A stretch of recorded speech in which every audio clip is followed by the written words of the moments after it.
புதிய உடன்படிக்கையின் சரத்துக்களை குறித்து நாம் தியானித்து கொண்டே வருகிறோம். புதிய உடன்படிக்கைக்குள்ளாக என்னவெல்லாம் அடங்கி இருக்கிறது என்பதை நாம் புரிந்து கொண்டு அதை விசுவாசிக்கும் பொழுது அந்த நித்திய உடன்படிக்கை என்றென்றைக்கும் மாறாமல் கடைசி வரைக்கும் நிலைநிற்கக்கூடிய அந்த உடன்படிக்கையின் ஆசீர்வாதத்தை நிச்சயமாகவே நாம் அடைந்து கொள்ள முடியும்.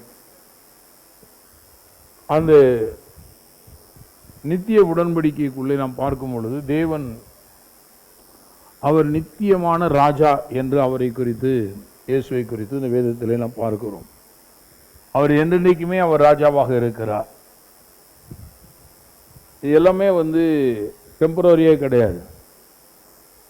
தேவன் அவரை நிரந்தரமாக நம்மை ஆளுகை செய்யும்படி, நம்முடைய வாழ்விலே நன்மைகளை கட்டளையிடும்படியாக இயேசுவை ராஜாதி ராஜாவாக, கர்த்தாதி கர்த்தாவாக அவர் ஏற்படுத்தி இருக்கிறார். ஏசாயாவிலே நாம் பார்க்கும் பொழுது அவர் நாமும் அதிசயமானவர், ஆலோசனை கர்த்தா, வல்லமையுள்ள தேவன், நித்திய பிதா, சமாதான பிரபு என்று பார்க்கிறோம். அவர் ராஜாதி ராஜாவும் கர்த்தாதி கர்த்தாவுமாக அவர் இருக்கிறார்.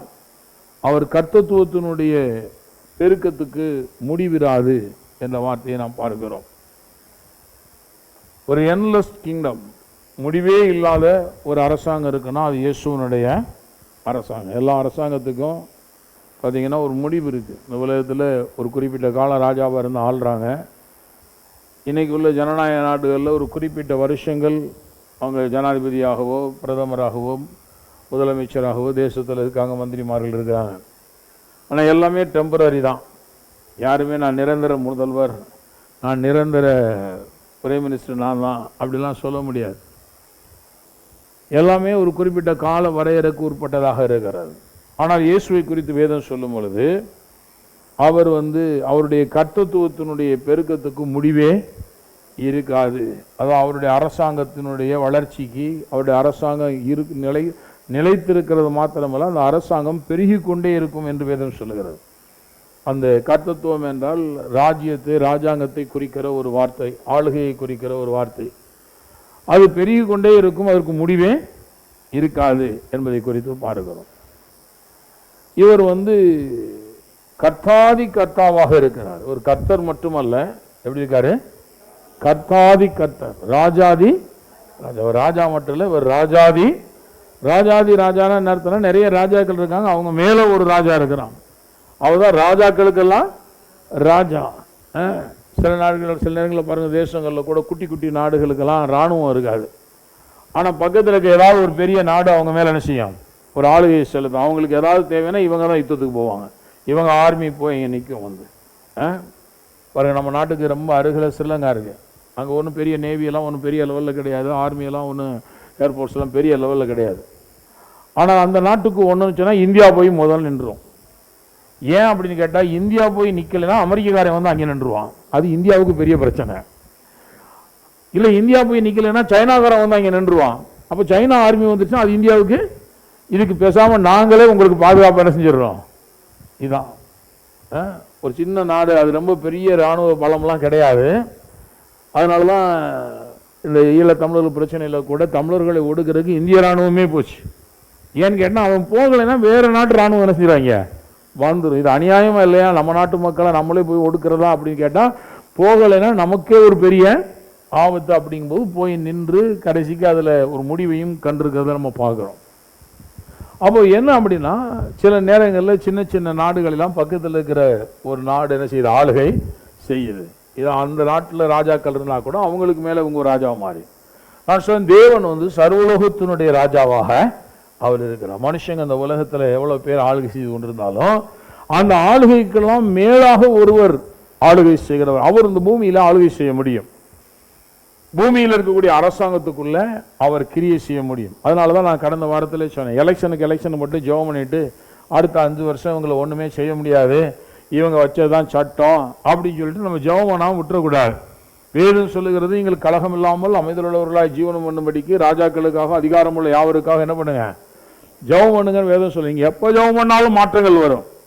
5 வருஷத்துக்கு ஒரு தடவை தான் மாற்றம் வரும் அப்படின்னு நம்ம எண்ணுவது வந்து பார்த்தீங்கன்னா அது உலக பிரகாரமான நீதியாக இருக்கிறது. உலக பிரகாரமாக 5 வருஷத்துக்கு ஒரு எலெக்ஷன் வருது, அதனால் மாற்றம் வரும், அப்போ மாற்றம் வருதான்னு பார்ப்போம், உடனே அந்த நேரத்தில் மட்டும் ஜெபம் பண்ணுறாங்க. நான் சொன்னேன், இல்லை, தேவன் வந்து எப்போ வேணாலும் மாற்றங்களை உண்டு பண்ண முடியும். அவர் மனுஷர்கள் மத்தியில் ஆளுகை செய்கிற தேவனாக அவர் இருக்கிறார். இதை உணர்கிற விசுவாசிகள் எப்பொழுதும் தேசத்துக்காக ஜெபிக்கிறவங்களா இருப்பாங்க. அவங்க எப்பொழுதுமே விண்ணப்பம் பண்ணுகிற ஜனங்களாக இருப்பார்கள். நாம் எப்பொழுதுமே ஜெபிக்க வேண்டும் என்று இந்த வேதம் நமக்கு போதிக்கிறது. அப்போதான் நம்ம கலகம் இல்லாமல் அமைதியுள்ளவர்களாக வாழ முடியும். பாருங்க, தேசத்தில் நம்ம நாடு ஜனநாயக நாடுன்னு பெயர் பெற்றிருக்கு. ஆனால் இன்னைக்கு நாட்டில் ஜனநாயகம் இருக்கா அப்படின்னு கேட்டால் நிறைய விஷயங்கள்ல குறைஞ்சிட்டே போகுது. ஏன்னா அவர் வந்து கர்த்தாதி கர்த்தா அப்படிங்கிற அந்த வெளிப்பாடு நமக்கு இருக்கா? ராஜாதி ராஜாவும் கர்த்தாதி கர்த்தாவுமா இருக்கிறாரு அப்படிங்கிற அந்த வெளிப்பாடு நமக்கு இருந்துச்சுன்னா நம்ம என்ன பண்ணுவோம்னா தேவனை நோக்கி பார்க்க ஆரம்பிப்போம். கர்த்தரால் நமக்கு வந்து ஒரு பெரிய விடுதலை உண்டாகணும் அப்படின்னு சொல்லி கர்த்தரை நோக்கி நம்ம நல்லா பார்க்க ஆரம்பிப்போம். அப்படி பார்க்கும் பொழுது நிச்சயமாகவே கர்த்தருடைய அந்த விடுதலை, அந்த மாற்றங்கள் நம்முடைய தேசத்தில் வரும். இதை வெளிப்படுத்துவதற்காக எழுதப்பட்ட ஒரு புஸ்தகம் தான் தானியேல் தீர்க்கதரிசியினுடைய புஸ்தகம். அது வந்து ஒரு வரலாற்று புஸ்தகம், அது ஒரு கதை அல்ல, அது வந்து ஒரு வரலாறு. அந்த மனுஷர்கள் மத்தியில் தேவன் எப்படி கிரியை செய்கிறாரு அப்படிங்கிறத அந்த புஸ்தகத்தை படிக்கும்போது நல்லா விளங்குது. அது விளங்கி கொண்டு நாமும் அன்றைக்கு இருந்த ஆதி பக்தர்களைப் போல இன்றைக்கும் கர்த்தரை நாம் சார்ந்து கொள்ளும் பொழுது அரசாங்கத்தின் மத்தியில் தேவன் எப்படியெல்லாம் கிரியை செய்ய முடியும் அப்படிங்கிறத நம்ம பார்க்கலாம். ஆகவே தேவன் அதுக்காக தான் அந்த சப்ஜெக்டை நமக்கு வந்து அங்கே எழுதி வச்சிருக்கிறாரு. அதில் நெபுகாத்நேச்சாருங்கிற ஒரு ராஜாவை பார்க்குறோம். அவன் இஸ்ரேல் ஜனங்களில் அநேகரை சிறைப்பிடித்து கொண்டு போகிறான். தேவாலயத்தினுடைய பொருட்களை எல்லாம் கொள்ளையடித்து எடுத்து கொண்டு போய் விடுகிறான். அவன் அப்படி வாழ்ந்து கொண்டிருந்த நாட்களில் அவனுக்கு தேவன் வந்து ஒரு சொப்பனத்தை காண்பிக்கிறாரு. அந்த சொப்பனத்தினுடைய அர்த்தம் தெரியாததுனால ராஜா அவனுக்குள்ளே மிகவும் கலங்குகிறான். அப்போது ஞானிகளையும் அவங்களுடைய குறி சொல்லுகிறவர்களையும் சூனியக்காரர்களையும் அழைத்து அந்த அர்த்தங்களை கேட்குறான். ஒருவரால் அர்த்தம் சொல்ல முடியாமல் போயிட்டு அப்பொழுது எல்லாரையும் கொலை செய்யும்படி ராஜா கட்டளையிடுகிறான். அந்த நாளிலே தானியேல் அங்கு இருக்கிறார். சிறை கைதியாக பிடிக்கப்பட்டு போய் அங்கே மாகாணங்களுடைய அதிபதியாக அவர்கள் இருக்கிறாங்க. அப்போது தானியேல் கேட்கிறார், எங்களுக்கு கொஞ்சம் டைம் கொடுங்க, நான் தேவனிடத்தில் கேட்டு அந்த பதிலை சொல்கிறேன் அப்படின்னு. அப்போ கர்த்தரிடத்தில் போய் மறைபொருளை வெளிப்படுத்தும்படியாக கர்த்தரிடத்தில் கேட்ட பொழுது ராக்காலத்தில் அந்த தரிசனத்திலே தேவன் அதற்குடைய பொருளை வெளிப்படுத்துகிறார். அதை கொண்டு வந்து அவன் நெபுகாத்நேச்சார் இடத்துல விலக்கி காண்பிக்கிறதை பார்க்கிறோம். அவன் ஒரு பெரிய சிலையை பார்க்குறான். தலை பசும்பொன்னால் ஆனது. அதற்கு கீழே அப்படியே வந்து பார்த்தீங்கன்னா ஒவ்வொன்றும் ஒவ்வொரு மெட்டலால் அது செய்யப்பட்ட ஒரு சிலையாக இருக்கிறதை பார்க்கிறோம். அது ஒவ்வொன்றும் ஒவ்வொரு விதமான ராஜ்யம் என்ற ஒரு விளக்கத்தை பார்க்கிறோம். தலையான அந்த பசும்பொன் நீங்கள் தான் அப்படின்னு சொல்லி அந்த நெபுகாத்நேச்சாரை குறித்து சொல்லப்பட்டிருக்கிறது. அதுக்கு கீழே பல ராஜ்யங்கள் வரப்போகுது. இறுதியில் ஒரு ராஜ்யம் வந்து இந்த ராஜ்யங்கள் எல்லாவற்றையும் அழித்து அதை ஒன்றுமில்லாமலாக்கி அது இருந்த இடம் இன்னது என்று அறியாமல் பண்ணி ஒரு பெரிய ராஜ்யம் அதுக்கப்புறமாக தோன்றும். அதான் அந்த சிலையை மோதின பெரிய கல் என்று அவன் விளக்கம் சொல்லுகிறதை பார்க்கிறோம். இதெல்லாம் நிச்சயமாகவே நடக்கும் அப்படிங்கிறது சொன்ன உடனே சம்பவிக்க போகிறது தேவன் ராஜாவுக்கு தெரிவித்திருக்கிறார். சொப்பனமானது நிச்சயம், அது அர்த்தமும் சத்தியம் அப்படின்னு சொல்றார். அப்பொழுது ராஜாவுக்கு ரொம்ப ஆச்சரியமா இருக்குது. உடனே தானியேலுக்கு வந்து அவனை முகங்குப்புற விழுந்து தானியேலை வணங்கி அவனுக்கு காணிக்கை செலுத்தவும் தூபம் காட்டவும் நெபுகாத்நேச்சார் கட்டளையிட்டு இப்படி சொல்லுகிறான். இப்ப திருப்பிக் கொள்வோம். தானியேல் 2:47 ராஜா தானியேலை நோக்கி, நீ இந்த மறைபொருளை வெளிப்படுத்தினபடியினால் மெய்யாய் உங்கள் தேவனே தேவர்களுக்கு தேவனும் ராஜாக்களுக்கு ஆண்டவரும் மறைபொருளை வெளிப்படுத்துகிறவருமாய் இருக்கிறார். இப்போ பாருங்க, நெபுகாத்நேச்சாருக்கு ஒரு கடவுள் இருந்துச்சு, பாபிலோனியருடைய தேவனை அவன் வழிபட்டு கொண்டிருந்தான். ஆனால் அவன் சொல்றான், உன்னுடைய தேவன் தான் மறைபொருளை வெளிப்படுத்தினபடினாலே மெய்யாய் உங்கள் தேவனே தேவர்களுக்கு தேவனும் உங்கள் தேவனே ராஜாக்களுக்கு ஆண்டவரும் மறைபொருளை வெளிப்படுத்துகிறவருமா இருக்கிறார். பாருங்க, இந்த ட்ரூத்தை வந்து உலகத்தில் மக்கள் விளங்கணும். இன்னைக்கு எவ்வளவோ கடவுள்களை மக்கள் கடவுள் என்று எண்ணிக்கொண்டு ஆராய்த்து கொண்டிருக்கிறார். தெய்வங்கள் அல்ல. வேதம் சொல்லுகிறது அந்த எல்லா கடவுள்கள் மேலையும் அவர் ஆளுகை செய்யக்கூடியவர், மனிதர்கள் மேலையும் ஆளுகை செய்யக்கூடியவர். அதனாலதான் அதை ரொம்ப தெளிவாக தேவர்களுக்கு தேவனும் ராஜாக்களுக்கு ஆண்டவரும் மறைபொருளை வெளிப்படுத்துகிறவருமாக இருக்கிறார் அப்படின்னு சொல்றார். ஆகவே தேவன் யாருன்னு கேட்டா, இது பாருங்க, அறிந்து உணர்ந்து தன்னுடைய வாழ்க்கையில தான் சேவிக்கிற தேவனோ தன் தன் தன் ராஜ்யத்திலே யாரையெல்லாம் ஞானிகள், சோசியர்கள், குறி சொல்லுகிறவர்கள், சூனியக்காரர்கள் அப்படின்னு சொல்லி நியமித்து வைத்திருந்தானோ அவர்கள் ஒருவராலும் வெளிப்படுத்தப்பட முடியாத ஒரு காரியத்தை, மறைபொருளை கர்த்தருடைய ஆவியை கொண்டு தானியேல் என்ன செய்றாரு? வெளிப்படுத்துறார். அதனால அவர் சொல்றாரு, இதை வெளிப்படுத்தின உன்னுடைய தேவன்னா தேவர்களுக்கு தேவன், ராஜாக்களுக்கெல்லாம் ஆண்டவரும் மறைபொருளை வெளிப்படுத்துகிற தேவனுமாக அவர் இருக்கிறார் அப்படின்னு சொல்லி அவன் அதை இந்த காரியத்தை அவன் எழுதுகிறதை பார்க்கிறோம்.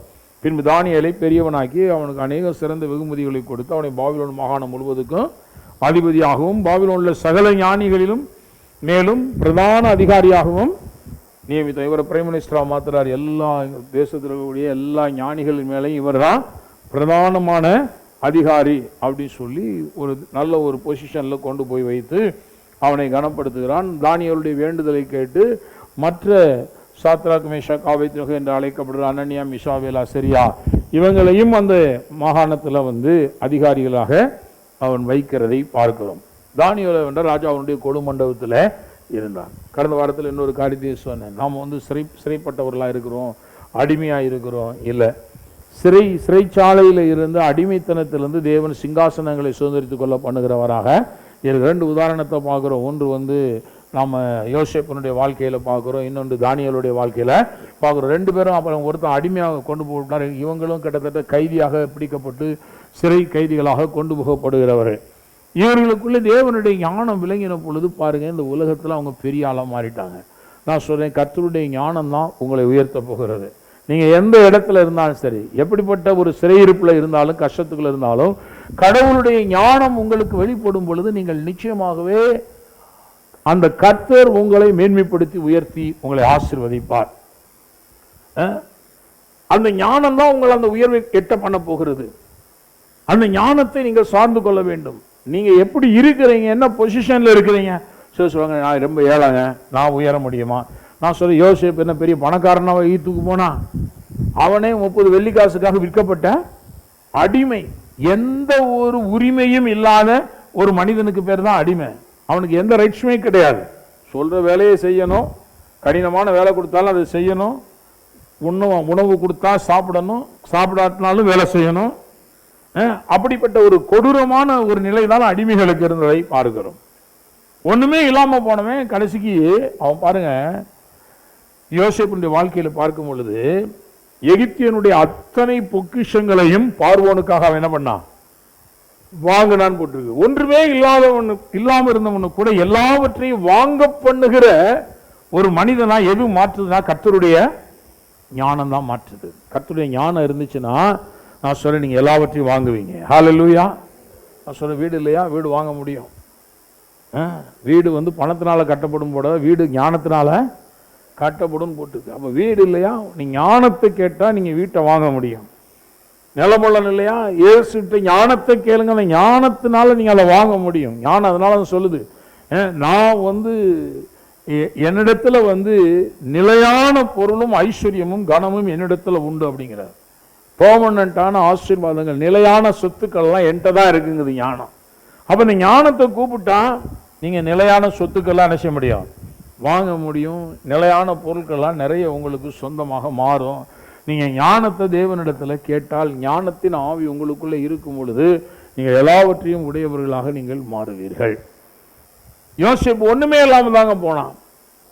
அவன் அடிமையா போனா, அவனே ஒண்ணு பாருங்க, அவன் வேலை செய்யறதுக்கு கூலி வாங்கிட்டு வேலை செய்யற கூலிக்காரனா போகல, அவனே விற்கப்பட்ட ஒரு அடிமை. பாருங்க, சில நேரங்கள்ல நம்மள்ட்ட இருக்கிறதெல்லாம் வித்துட்டே இருப்போம்.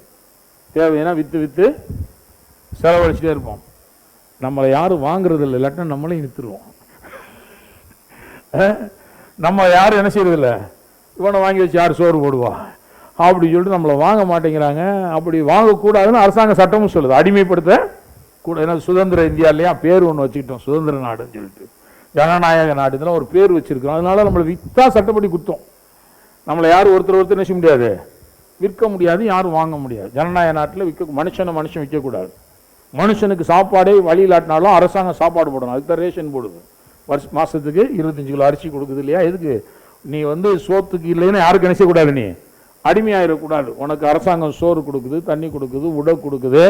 உங்களுக்கு வேஸ்ட் செலவு கொடுக்குறாங்கல்ல, உடை கொடுக்குது, எல்லாத்தையும் கொடுத்து என்ன செஞ்சிருது, மேக்கப் பண்ணுது. நீ ஒன்றுத்திற்கு அடிமையாக நினைச்சிடக்கூடாது, போயிடக்கூடாது அப்படின்னு சொல்லிட்டு இலவசமாக மருத்துவமனையை கட்டி வச்சு மருத்துவ உதவி வேணா எல்லாத்தையும் அரசாங்கம் என்ன செய்யுது, பார்த்துக்கிறது இல்லையா. எல்லாமே பார்த்துடுது.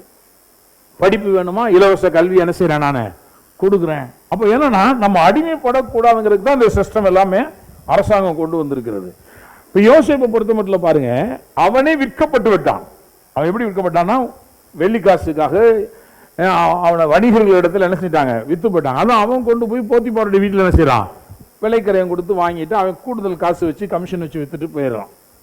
இப்போ எந்த உரிமையுமே இல்லாத ஒரு மனிதன், அவனுக்குன்னு எந்த ரைட்ஸுமே கிடையாது. ஆனால் தேவன் தான் அந்த உரிமைகளை எல்லாம் உண்டாக்கி கொடுக்கிறவராக மாறுகிறார். அவனை பாருங்க கடைசிக்கு ராஜாவாக்கி அவன் எல்லாரையும் வாங்கிட்டான். பாருங்க, இவனை எந்த போத்திபார் விலை கொடுத்து வாங்கினானோ அந்த ராஜ்யத்தில் இருந்த எல்லா மனிதருடைய ஆஸ்திகளையும் நிலங்களையும் வீடுகளையும் ஆடு மாடுகளையும் அந்த மனிதர்களையும் அவன் விலை கொடுத்து வாங்கிட்டான். யோசேப்புக்கு என்னங்க முதலீடு இருந்துச்சு? சொல்லுவாங்க, நான் தொழில் பண்றதுக்கு எனக்கு முதலீடு இல்லைங்க, முதல் இருந்தா நான் பெருசா பண்ணிடுவேன். நான் சொல்றேன், ஞானம் தான் உங்களுடைய வாழ்க்கையின் முதலீடு. எல்லாரும் சொல்லுவாங்க, ஞானம் தான் என் வாழ்க்கையின் முதலீடாக இருக்கிறது. இந்த ஞானத்தை கொண்டு இந்த உலகத்தில் நான் எல்லாவற்றையும் வாங்குவேன். கரங்களை தட்டி கர்த்தரை சோதரிவோம் விசுவாசிக்கிறவர்கள். ஞானம் இருந்தா போதுங்க. ஏன்னா ஞானம் சொல்லுது, நான் தான், என்னிடத்துல எல்லாமே இருக்கு, என்னாலே உன்னுடைய களஞ்சியங்கள் பூரணமாய் நிரம்பும், உன் ஆயுஷன் வருஷங்கள் விருத்தியாகும், என்னிடத்துல நிலையான பொருள் இருக்கு, செல்வம் இருக்கு, கனம் இருக்கு, எல்லாமே. இப்ப தானியேலா இருக்கட்டும், யோசேப்பா இருக்கட்டும், ரெண்டு பேருக்கும் தேவன் கொடுத்த மூலதனம் என்னவென்றால் ஞானத்தின் ஆவியானவர். உங்களுக்கெல்லாம் அந்த மூலதனம் கொடுக்கப்பட்டிருக்கா இல்லையா? சொல்லுங்க. நம்மலாம் எப்படி இருக்கோம் தெரியுமா? நிறைய நேரங்கள்ல இந்த ஒருத்தன் துணியில சுத்தி பத்திரமா புதைச்சி வச்சான் பார்த்தீங்களா, அவன் மாதிரி பரிசுத்த ஆவியை பெற்றேன், இந்த மட்பாண்டத்துக்குள்ள புதைச்சி வச்சிருக்கேன், அதை பயன்படுத்தவே மாட்டேன் அப்படிங்கிற மாதிரி. நிறைய நேரங்களில் பாருங்க, ஆசீர்வதிக்கப்படாத மனிதர்கள் ஏன் அவங்க அப்படி இருக்காங்க அப்படின்னு கேட்டா, தேவன் கொடுத்திருக்கிற இந்த விலையேற பெற்ற பொக்கிஷத்தை இந்த மட்பாண்டத்தில் பெற்றிருக்கிறோம் என்று வேதம் சொல்லுகிறது. பரிசுத்த ஆவியின் அபிஷேகத்தை நம்ம பெற்றிருக்கிறோம். இந்த அபிஷேகம் நமக்குள்ள இருக்கு. ஆனா இந்த அபிஷேகத்தை சார்ந்து கொள்ளாமல், அதை அனுபவிக்காமல், அதை பயன்படுத்தாமல், அந்த அபிஷேகத்தை சார்ந்து ஞானத்தை பெற்றவர்களால் வாழாமல் இருக்கிறதுனாலதான் தருத்திரனாவே கிடக்கிறான். சிலர் நான் லாசர் மாதிரி அப்படின்னு சொல்லி பெருமைப்பட்டுக்குவாங்க. தேவதூதர்கள் மரித்த பொழுது அவனை ஆபிரகாம் மடியில் கொண்டு போய் என்ன செஞ்சாங்க, லாசரை விட்டாங்க. அவன் இளைப்பாறினான்னு போட்டிருக்கு இல்லையா. அந்த பிச்சைக்காரனாகிய லாசர், இயேசுடைய சிநேகிதனாகிய லாசர் மாதிரி இருந்தால் கூட பரவாயில்ல. சில எப்படிங்க அந்த பிச்சைக்காரன் மாதிரி லாசர். அந்த உலகத்தில் எனக்கு ஒண்ணுமே இல்லைங்க. நான் சொல்றேன், நாம் ராஜரீகமான ஆசாரிய கூட்டம், பிச்சைக்காரர்களாகிய ஆசாரிய கூட்டம் போட்டிருக்கேன். ராஜரீகமான முன்னே ஒருவேளை நீங்க பிச்சைக்காரங்களா கூட இருந்திருக்கலாம், தப்பே கிடையாது. பிச்சைக்காரன் ரசிக்கப்படலாம்னா ரசிக்கப்படலாம். முன்னே நீங்க அப்படி இருந்திருக்கலாம். ஆனா இன்னைக்கு அப்படி என்ன செய்யாதீங்க. இல்ல, தேவன் உங்களை இன்னைக்கு எப்படி மாற்றினார், ராஜரீகமான மனிதர்களாக உங்களை மாற்றிட்டாரு. இன்னைக்கு நீங்க ராஜா வீட்டு பிள்ளைகளா நீங்க இருக்கிறீங்க. இன்னைக்கு நீங்க தரித்திரர்களாக, ஏழைகளாக, அந்த அவமான சின்னத்தை உடையவர்களாக நீங்கள் இருக்கும்படி நீங்கள் அழைக்கப்படவில்லை. நம்ம திருப்பி கொள்ளலாம் பாருங்க. 1 பேதுரு புத்தகத்தில் 9ஆம் வசனம் பாருங்க. நீங்களோ உங்களை அந்தகாரத்தினின்று தம்முடைய ஆச்சரியமான ஒளியினத்திற்கு வரவழைத்தவருடைய புண்ணியங்களை அறிவிக்கும்படி தெரிந்து கொள்ளப்பட்ட சந்ததியாயும், வாசிங்க, ராஜரீகமான ஆசாரிய கூட்டமாயும் பரிசுத்த ஜாதியாயும் அவருக்கு சொந்தமான ஜனமாயும் இருக்கிறீர்கள். பாருங்க, வேதம் சொல்லுகிறது, நீங்கள் அவருடைய ஆச்சரியமான ஒளியினிடத்திற்கு வரவழைக்கப்பட்டவர்களுடைய புண்ணியங்களை அறிவிப்பதற்காக. உங்களை கொண்டு உங்களை எல்லாரையும் பாருங்க, தேவன் சுவிசேஷத்தை அறிவிக்கிறவரா, தேவன் என்ன காரியங்கள் எல்லாம் நமக்காக செய்திருக்கிறாரு அப்படிங்கிற இந்த புண்ணியங்களை அறிவிக்கிறதுக்காக நம்மளை தேவன் தெரிந்து கொண்டிருக்கிறார். இந்த புண்ணியங்களை அறிவிக்க போறவன் அவன் புண்ணியம் பெற்ற மனுஷனா முதல்ல இருக்கணும். இப்ப நாம போய் ராஜாவுடைய புண்ணியங்களை நம்ம அறிவிக்க போறோம் அப்படின்னா, இப்ப என் வாழ்க்கையில நான் ஒரு புண்ணியத்தையும் காணலைன்னு வச்சுக்கோங்க. நான் பாவியாவே இருக்கேன், என் வாழ்க்கையில பரிசுத்தமே இல்லை, மீட்பே இல்லை, விடுதலையே இல்லை, கட்டுண்ட நிலைமையில கிடக்கிறேன், சூன்யத்தினால கட்டப்பட்டிருக்கிறேன், மந்திரவாதத்தினால கட்டப்பட்டிருக்கிறேன், அல்லது வியாதினால கட்டப்பட்டிருக்கிறேன், தரித்திரத்தினால கட்டப்பட்டிருக்கிறேன், எனக்கு விடுதலையே இல்லை. இப்ப நான் போய் இயேசு உன்னை விடுதலை ஆக்குவார், இயேசு விடுதலை ஆக்கினால் நிமையாக விடுதலை ஆவாய் நான் போய் சொன்னேன் அப்படி சொன்னா அந்த சுவிசேஷம் நல்லா இருக்காது இல்லையா? முதல்ல இந்த சுவிசேஷத்தை அறிவிக்கிறவன் அந்த சுவிசேஷத்தினுடைய பலனை அனுபவிக்கிறவனாக இருக்கணும்.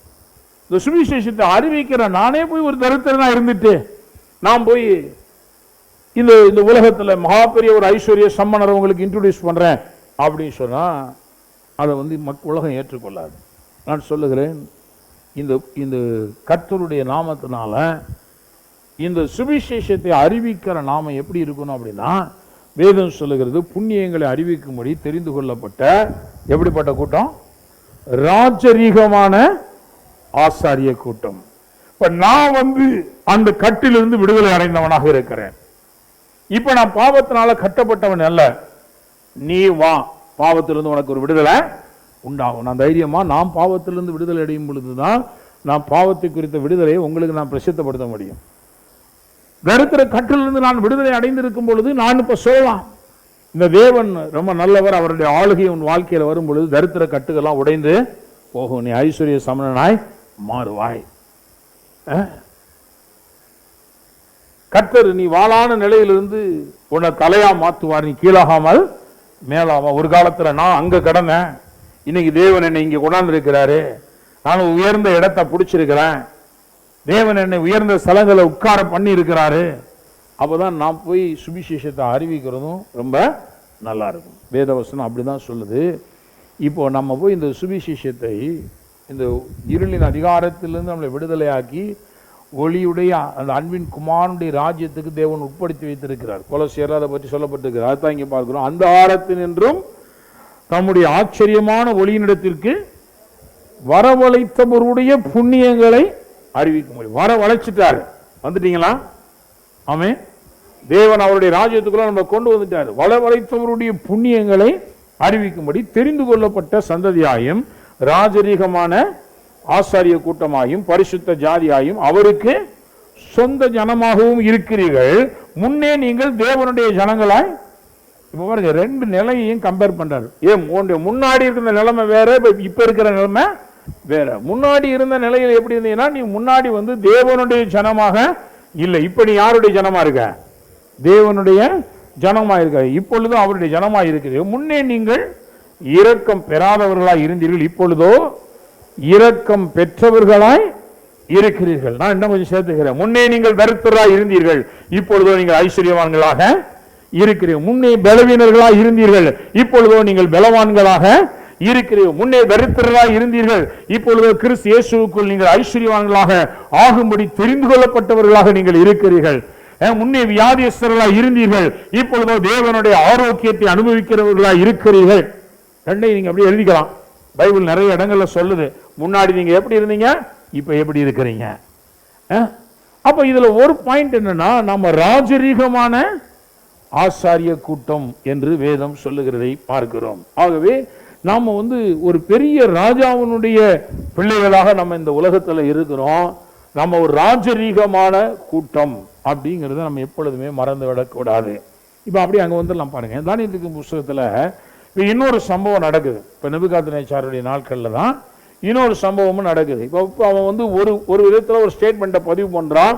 கர்த்தர் அவர் தான் பெரிய தேவன், அவர் ராஜாக்களுக்கெல்லாம் ஆண்டவராக இருக்காரு, தேவர்களுக்கெல்லாம் தேவனாக இருக்கிறாரு, மறைபொருளை வெளிப்படுத்துகிறவராக இருக்கிறாரு அப்படின்னு சொல்லிட்டு ஒரு ஸ்டேட்மெண்ட்டை பதிவு பண்ணுறாரு.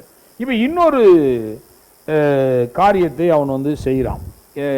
என்னன்னா அவன் காலங்களில் ஒரு பெரிய ஒரு பொற்சிலையை அவன் உண்டு பண்ணுகிறான்.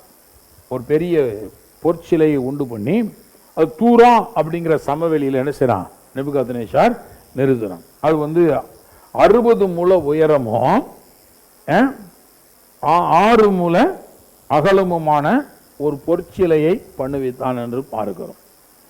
அந்த காலத்தில் இந்த காலத்து வரைக்கும் இந்த பெரிய பெரிய விக்கிரகங்களை உண்டு பண்ணுறது, சிலைகளை உண்டு பண்ணுறது அப்படின்னா அது ரொம்ப பெருசாக செஞ்சால் மெஜஸ்டிக்காக இருக்கும் அப்படின்னு சொல்லிட்டு நிறைய நேரங்களில் ராஜாக்களுக்கெல்லாம் அந்த மாதிரி எண்ணங்கள்லாம் வருகிறதை பார்க்கும். தங்களுக்கு பேர் உண்டாக்குறதுக்காக பெரிய பெரிய சிலைகள் என்ன செஞ்சாங்க, உண்டாக்குனாங்க. இதெல்லாம் அந்த காலத்திலேருந்து இந்த ராஜாக்கள் தங்களுடைய நாட்களில் தங்களுக்கு ஒரு பேர் உண்டாகணுங்கிறதுக்காக செய்கிற வேலைகள். இப்போ இவன் என்ன பண்ணுறான்னா ஒரு பெரிய பொற்சிலையை உண்டு பண்ணி அந்த பொற்சிலையை பணிந்து கொள்றதுக்காக எல்லாரையும் அவன் கூப்பிடுகிறதை பார்க்கிறோம். அந்த பொற்சிலையை என்ன செய்யணும், பணிந்து கொள்ள வேண்டும் அப்படின்னு சொல்லி எல்லாரையும் கூப்பிடுறான். இப்போ அடுத்து யாருக்கு பிரச்சனை வருது அப்படின்னா, இந்த பாபிலோன் மாகாணத்தில் இருக்கக்கூடிய இந்த அனனியா, மிஷாவேல், அசரியா இவர்கள் மூவரும் என்ன பண்ணுறாங்கன்னா அந்த பொற்சிலையை வணங்குவதற்கு மறுக்கிறார்கள். இந்த ஸ்டோரி எல்லாருக்கும் நமக்கு தெரியும். அப்போ ராஜா ஒரு உத்தரவு என்ன போடுறான்னா, தாழ விழுந்து எல்லாரும் பணிந்து கொள்ள வேண்டும், மேலதாளங்கள் ஆலோசனைகள்லாம் முழங்கும் பொழுது எல்லாரும் இந்த பொற்சிலை என்ன செய்யணும், பணிந்து கொள்ள வேண்டும் அப்படின்னு சொல்லி அவங்க ஒரு உத்தரவை தேவன் போடுறார். சாரி, ராஜா போடுறார். இப்போ இந்த உத்தரவுக்கு கீழ்ப்படியாமல் இந்த 3 பேர் என்ன பண்ணுறாங்கன்னா எதிர்க்கிறாங்க. இந்த உத்தரவை இந்த 3 பேரும் அசட்டை பண்ணுறாங்க. யாருன்னா இந்த அனனியா, மிஷாவேல், அசரியா இவங்க 3 பேரும் அதை எதிர்க்கிறாங்க. அப்போ ஆராதனை செய்யாமல் இருக்கிறாங்கன்னு இந்த ரிப்போர்ட் ராஜாட்ட போகுது. உடனே ராஜாவுக்கு கடும் கோபம் உண்டானது என்று பார்க்கிறோம். வாசிக்கிறோம் 3ஆம் அதிகாரம் 13ஆம் வசனம் தானியேலுக்கு புத்தகம். அப்பொழுது நேபுகாத்நேச்சார் உக்கிரம் கோபம் கொண்டு சாத்ராக்கை, மேஷாக்கையும் ஆபேத்நேகோவையும் அழைத்து கொண்டு வரும்படி கட்டளையிட்டான். அவர்கள் அந்த புருஷனை ராஜாவின் சமூகத்திலே கொண்டு விட்ட போது நேபுகாத்நேச்சார் அவர்களை நோக்கி, சாத்ராக், மேஷாக், ஆபேத்நேகோ என்பவர்களே, நீங்கள் என் தேவர்களுக்கு ஆராதனை செய்யாமல் நான் நிறுத்தின பொற்சிலையை பணிந்து கொள்ளாமல் இருந்தது மெய்தானா? கேட்குறான், நீங்கள் உண்மையாகவே நான் நிறுத்தின பொற்சிலையை என்னுடைய தேவர்களுக்கு ஆராதனை செய்யும்படி நீங்கள் அதை வழிபடாமல் இருந்தீங்களா அப்படின்னு கேட்குறான். அதற்கு அவங்க பதில் சொல்கிறாங்க. உடனே இப்போ அவன் சொல்கிறான், இப்போ உங்களுக்கு இன்னொரு சாய்ஸ் தரேன், உங்களுக்காக ஸ்பெஷலாக இப்போ நான் எக்காலம், நாகசுரம், கிணறம், வீணை, சுரமண்டலம், தம்பூர் முதலான கீத வாக்கியங்களை நாம் கேட்கும்படி செய்யும், முழங்கும்படி செய்வேன். அதை நீங்கள் கேட்கும் பொழுது தாழ விழுந்து பணிந்து கொண்டால் அது உங்களுக்கு நல்லது அப்படிங்கிறான். பணிந்து கொள்ளாமல் இருந்தீர்களா அந்நேரமே எரிகிற அக்கினி சூளை நடுவில் போடப்படுவீர்கள் அப்படின்னு சொல்லிட்டு இன்னொரு வார்த்தை சொல்றான் பாருங்க. உங்களை என் கைக்கு தப்பு வைக்க போகிற தேவன் யார்? என் கைக்கு தப்பு வைக்க போகிற தேவன் யார்? இந்த நேபுகாத்நேச்சார் பாருங்க, இதுக்கு முன்னாடி அவன் ஒரு சொப்பனங்கன்னா தானியேல் அந்த சொப்பனத்துக்கெல்லாம் அர்த்தம் சொல்லும்போது அவன் தான் எழுதுனான், உங்களுடைய தேவன் தான் தேவர்களுக்கு. இப்ப சொல்றான் பாருங்க, என் கைக்கு தப்பு வைக்க போகிற தேவன். அப்படியும் பேசிக்கிறாங்க, இப்படியும் பேசிக்கிறாங்க. அங்க சொல்றான், எங்க தேவன்லாம் என்ன தேவன், உங்க தேவன் தான் எங்க தேவர்களுக்கெல்லாம் பெரிய தேவன் அப்படிங்கிறான். இப்ப அதே ஆட்கள் சொல்றாங்க, ஏன் நாங்க அந்த தானியேலுடைய தேவனத்தை, எபிரேயருடைய தேவனத்தையே நாங்க வழிபடுறோம், யெகோவா தேவனை வழிபடுறவங்க, அதனாலதான் இந்த பொற்சிலை என்ன செய்ய மாட்டோம், பணிந்து கொள்ள மாட்டோம் அப்படின்னு சொல்றாங்களே. பேசாம விட்டு போயிருக்கலாம்ல, இவங்க பெரிய தேவனை கும்பிடுறாங்க அப்படின்னு பேசாம விட்டு போயிருக்கலாம் இல்லையா? அவன் சொல்றான், என் கைக்கு தப்பு வைக்க போகிற தேவன் யார் அப்படின்னு கேட்கிறான். அப்போ அவங்க சொல்றாங்க, இந்த காரியத்தை குறித்து உங்களுக்கு உத்தரவு சொல்ல வேண்டிய அவசியம் எங்களுக்கு இல்லை அப்படின்னு சொல்லிட்டு 17 வசனம் சொல்ற, நாங்கள் ஆராதிக்கிற எங்கள் தேவன் எங்களை தப்புவிக்க வல்லவராய் இருக்கிறார். அவர் எல் ஷடாய், சர்வ வல்லமையுள்ள தேவனாக இருக்கிறார். அவர் எரிகிற அக்கினி சூளைக்கும் ராஜாவாகி உம்முடைய கைக்கும் நீங்களாக்கி விடுவிப்பார். ராஜாவுடைய கைக்கும் எரிகிற அக்கினி சூளைக்கும் கர்த்தர் எங்களை விடுவிக்க வல்லவராய் இருக்கிறார். நான் சொல்றேன், நம்ம அடிக்கடி சொல்லிட்டே இருக்க வேண்டிய ஒரு காரியமா இருக்கு. இந்த நாட்டில் ஒருவரால் நம்மை அடிமைப்படுத்தப்பட முடியாது. எல்லாம் சொல்லுங்க, யாரும் எங்களை அடிமைப்படுத்த முடியாது. நாங்கள் எங்கள் தேவனாலே ஆளப்படுகிற ஜனங்களாய் இருக்கிறோம். பாருங்க, இந்த உலகத்தை இப்படி சொல்லிட்டே இருக்கணும். நம்முடைய விசுவாசத்தை நம்ம அறிக்கை பண்ணிட்டே இருந்தால்தான் தேவனுடைய கரம் நம்ம மத்தியிலே கிரியை செய்வதை நீங்கள் பார்க்க முடியும். இப்ப நிறைய பேர் கூக்குரல் போடுறாங்க, இஸ்லாத்துக்கு எதிராக எல்லா பிளான் போட்டா அடுத்து கிறிஸ்தவன் தான் கிறிஸ்தவன் தான் சொல்றேன். இல்ல, அவனால ஒன்றும் பண்ண முடியாது. ஜனநாயக நாட்டில் வாழ்றோம், நமக்கு 100% விடுதலை உண்டு, நம்மளை ஒன்றும் பண்ண முடியாது அப்படிங்கிறத திரும்ப திரும்ப திரும்ப நம்ம அறிக்கை பண்ண வேண்டியது அவசியமா இருக்கிறது. இவங்க அதான் சொன்னாரு, நாங்கள் ஆராதிக்கிற தேவன் எங்களை தப்பு வைக்க வல்லவராய் இருக்கிறார். அவர் சொன்னா, அவர் இந்த அக்கினிக்கு மட்டுமல்ல, ஒன்னாலே எங்களை ஒண்ணும் பண்ண முடியாதுன்னா. அதான் அவர் சொல்றார், ராஜாவாகி உமக்கு தெரிந்திருக்க கடவுள் தான் சொல்றார், ராஜாவாகி உம்முடைய கைக்கும் நீங்களாக்கி. இப்ப அந்த அக்கினிக்கு விடுவிக்கிற தேவன், அக்கினியை விட்டு நாங்க வெளியில வந்தோடனே, ராஜா நீர் ஏதாவது பண்ணிவிடலாம் நினைச்சீங்கன்னா ஒன்னாலே ஒண்ணும் பண்ண முடியாது. அவதான் சொல்லணும், நம்ம சொல்லணும். அவர் பிரைம் மினிஸ்டரா இருக்கலாம், அவங்களால நம்மள ஒண்ணும் பண்ண முடியாது. ஆமென். திரும்ப திரும்ப திரும்ப சொல்லணும், கிறிஸ்தவத்தை இந்த தேசத்தை ஆளுகிற யாராலும் ஒன்றும் பண்ண முடியாது, ஒன்று பண்ண முடியாது. காரணம், நம்முடைய தேவன் நம்முடைய சத்தங்களை கேட்டுக்கொண்டே இருக்கிறார். நம்ம இப்படி சொல்ல சொல்ல சொல்லதான் அவர்களுக்கு மேலாக அவர் ராஜாதி ராஜா என்பதை நிரூபிப்பார். ஆமென். நான் பாட்டு பேசாம வாயை மூடிட்டு இருக்க போறேன், இல்லாட்டினா ஐயோ என்ன நடக்க போதோ தெரியல, ஒருவேளை அடுத்து நமக்கு தான் பிரச்சனை போல, இப்படி பேசிக்கிட்டு இருந்தீங்கன்னா அப்புறம் பிரச்சனைக்குள்ளதான் சிக்கி தவிப்பீங்க. சொல்லணும், 3 பேரு மகா பெரிய ஒரு பிரபுவாய், அவன் பெரிய ராஜாங்க, நேபுகாத்நேச்சார் சாதாரண ஆள் கிடையாது. அவன் பல தேசங்களை ஆண்டவன், பாபிலோனை மையமாக வைத்து சுற்றி இருக்கிற பல நாடுகளை ஆண்டவன். அப்ப அவர் சொன்னாரு, அந்த பாபிலோனிய மகா சாம்ராஜ்யத்தினுடைய பிரபுவாய் இருக்கிறவனை பார்த்து மாகாண அதிபதிகளாக இருக்கிற 3 பேர் சொல்றாங்க, அக்கினி சூளைக்கு மாத்திரமல்ல உம்முடைய கைக்கும் எங்கள் தேவன் தப்பு வைக்க வல்லவராக இருக்கிறார். ராஜாவா நீ இருக்கலாம், ஆனா என் மேல நீ உன்னால ஒண்ணு செய்ய முடியாது, ஒரு கிரியும் செய்ய முடியாது, எங்களை ஒன்று செய்ய இயலாது அப்படின்னு தைரியமா சொல்றாங்க. பாருங்க, சொன்ன உடனே பாருங்க, அவங்க ராஜாவுக்கு பயங்கர கோபம். என்ன அப்படின்னா, இவன் அக்கினிக்கும் தப்பு வைக்க முடியாது, என் கைக்கும் என்னாலையும் ஒண்ணும் பண்ண முடியாதுன்னு சொல்றானே அப்படின்னு சொல்லிட்டு அவனுக்கு கடும் கோபம் உண்டது. 19 வசனம் பாருங்க. அப்பொழுது நேபுகாத்நேச்சாருக்கு கடும் கோபம் உண்டு, சாத்ராக் மேஷாக் ஆபேத்நேகோ என்பவர்களுக்கு விரோதமாய் அவனுடைய முகம் வேறுபட்டது. பாருங்க, அவங்களுக்கு ரொம்ப இவங்க பேசுறாங்களே சொல்லிட்டு ரொம்ப கோபம் அடைகிறான். கோபம் அடைஞ்சு சூளையை சாதாரணமாய் சூடாக்குவதை பார்க்கிலும் 7 மடங்கு அதிகமாக சூடாக்கும்படி உத்தரவு கொடுத்து சொன்னா. சாதாரணமா ஒரு மனுஷனை கொல்றதுக்கு எவ்வளவு அக்கினி நீங்கள் மூட்டுவீர்களோ அதை காட்டிலும் 7 மடங்கு அதிகமாக நினைச்சீங்க மூட்டுங்க, ஃபயர் ரொம்ப கடுமையா இருக்கட்டும். அவனுக்கு அப்பமே பாருங்க, அந்த ராஜா அவனுடைய ஃபெயிலியரை ஒத்துக்கிட்டான். நீங்க அவனுக்கு பயம் வருது. என்ன பயம் வருதுன்னா, சாதாரணமா மூட்டின மாதிரி மூட்டினா ஒருவேளை இவங்க நம்புற கடவுள் இவன் நினைச்சிருவாங்க, தப்பு வைக்க பண்ணிடுவாரு, இவங்க அந்த அக்கினியை விட்டு வெளியே வந்தால் வந்துருவாங்க. அப்ப இவங்க சாதாரணமாலாம் மூட்டக்கூடாது. இப்ப எத்தனை மடங்கு மூட்டணும்? 7 மடங்கு அதிகமா அக்கினியை மூட்டுங்கிறான். பாருங்க, என்னைக்குமே இந்த ரொம்ப சவுண்டு கொடுக்குறான்னா அவன் ரொம்ப பயப்படுறான்னு அர்த்தம். சொல்லுவாங்க பார்த்தீங்களா, இந்த குலைக்கிற நாய் இல்லைன்னா அது அது சவுண்டு கொடுக்குதுனாவே நாய் அது பயப்படுதுன்னு அர்த்தம். நம்மளை பார்த்து என்ன செய்யுது, அது பயப்படுதுன்னு அர்த்தம். அதான் அந்த காரணம். கோலியாத் அப்படியே கட்சிக்க அவன் பயந்துகிட்டு கத்துறாங்கிறது சவுலுக்கு தெரியல. அவன் பயப்படாம ஆளா இருந்தா 7 பள்ளத்தாக்குல ஆளா இறங்கி சவுலுடைய ஆர்மியை ஓட ஓட திருத்திருப்பாங்க. அவனுக்குமே தெரியும், பள்ளத்தாக்குல இந்த மேட்டில் நிக்கிறான், சவுல் இந்த பக்கத்தில் இருக்கான், அங்க இருந்துதான் பெருசா சத்தம் போறானே தவிர இறங்கி பள்ளத்தாக்கு கூட என்ன செய்யல வரல. ஏன்னா அவனுக்கு ஒரு பயம், ஒருவேளை இவங்க தான் திடீர்னு மொத்தமா நம்மளை காலி பண்ணிடுவாங்க, அதனால பக்கத்துல எல்லாம் போகக்கூடாதுன்னு சொல்லி தான் தூரத்துல இருந்து கர்ஜனை பண்ணிட்டே இருக்கான். இதே வேலை தாங்க பிசாசுனுடைய வேலைகள், எப்பொழுதுமே பயமுறுத்துதல். பயம் வந்துட்டா அவன் பயத்துல வேற மாதிரி வேலை செய்வான். ஒரு மடங்கு அக்கினி சூளை இருந்தாங்க. அதில் அநேக மனிதர்களை அவர்கள் கொன்றிருக்கிறார்கள்.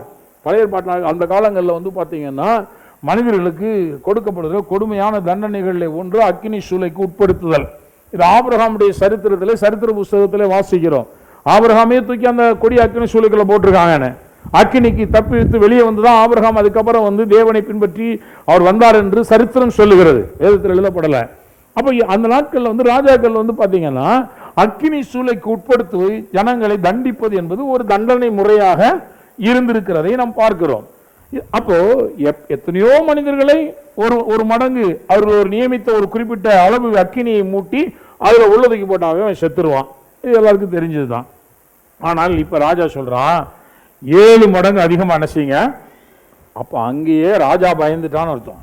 என்னன்னா, ஒருவேளை இவருடைய தேவன் இந்த அக்கினிக்கு தப்புச்சாலும் தப்பிச்சிருவாரு அப்படின்னு சொல்லிட்டு அவன் வந்து பயந்ததுனாலதான் 7 மடங்கு மூட்டுங்கள் அப்படிங்கிறான். அதே மாதிரி வந்து பாருங்க, ரொம்ப கடுமையான 7 மடங்கு சூடாகும்படி உத்தரவு கொடுத்தான். அந்த சாத்ராக் மேஷாக் ஆபேத்நேகோ எரிகிற அக்கினி சூளை போடுவதற்கு அவர்களை கட்டும்படி தன் ராணுவத்தில் பலசாலிய புருஷனுக்கு கட்டளையிட்டான். அப்புறம் இன்னொன்று போறான், அக்கினிக்குள்ள உள்ள போடவும் போடாங்க, எந்திரிச்சு வெளியே வந்துடக்கூடாதான். அதுக்காக என்ன பண்றாங்க, கட்டி உள்ளதுக்கு போடுறாங்க. கட்டி உள்ளதுக்கு கட்டும்படி உத்தரவு கொடுக்கிறான். எப்படியாயிலும் கொன்றணும் அப்படின்னு உள்ள தள்ளி விட்டாவே அக்னிக்குள்ள விழுகிறவன் உள்ள அடந்து செத்து போயிடுவான். அவனா வெளியில வரவே முடியாது. ஆனா அவங்க கட்டி உள்ள போடும்படி கட்டளையிடுகிறான். அதுல இராணுவத்தில் இருக்கக்கூடிய பலசாலிகளாகிய புருஷர்களுக்கு கட்டளையிட்டான் என்று பார்க்கிறோம். அதாவது இவங்க ஒன்றும் பெரிய சிம்சன் மாதிரி ரொம்ப பெரிய பலசாலி கிடையாது, ரொம்ப பயங்கரமான சரீர கட்டமைப்புகளுடையவங்க கிடையாது, சாதாரணமான ஒரு மனிதர்கள் தான். ஆனா இராணுவத்திற்கு உரிய பலம் பொருந்தின மனிதர்களை கூப்பிட்டு கட்டி உள்ளே தூக்கி போடும்படி சொல்றான். கட்டியாச்சு. அப்புறம் வந்து பாருங்க, அவர்களை தங்கள் சால்விகளோடும் நிசார்களோடும் பாகைகளோடும் மற்ற வஸ்திரங்களோடும் கட்டப்பட்டு எரிகிற அக்கினி சூளையின் நடுவில் போடப்பட்டார்கள். அவங்க வந்து பார்த்தீங்கன்னா அவங்க ஏன்னா ஒரு மாகாணத்தினுடைய பிரபுக்களாக அதிபதிகளாக இருக்கிறாங்க இல்லையா, அதனால அவங்க போட்டிருந்த எல்லா ட்ரெஸ்ஸோடையும் அவங்களை கட்டி அக்னி சூளைக்குள்ள போடுறாங்க. ராஜாவின் கட்டளை கடுமையா இருந்தபடினாலே சூளை மிகவும் சூடாக்கப்பட்டிருந்தபடினாலும் அக்கினி ஜுவாலையானது வாசிங்க, சாத்ராக் மேஷாக் ஆபேத்நேகோ என்பவர்களை தூக்கி கொண்டு போன புருஷனை கொன்று போட்டது. பாருங்க, இவங்க ஒரு கேட்டு போய் தானே போடணும். அக்கினி உள்ள ரொம்ப இருக்கணும்னே கேட்டை திறந்த உடனே அதன் வெளியே ரொம்ப அக்கினி என்ன செய்யுது, வெளியே வருது. தூக்கிட்டு போனவன் உள்ள கொண்டு போய் பக்கத்தில் கொண்டு போய் போட்டாகணும். அக்கினி ரொம்ப சொல்லி பாதியில் வெளியில விட்டு வர முடியாது, விட்டுட்டு வந்தா ராஜா கொண்டு விடுவாரு. ஏன்னா ராணுவத்தில் இவங்க ரொம்ப கட்டுப்பாடு உள்ளவங்க இல்லையா, பக்கத்தில் கொண்டு போய் எப்படியாவது உள்ள போட்டு தான் ஆகணும்.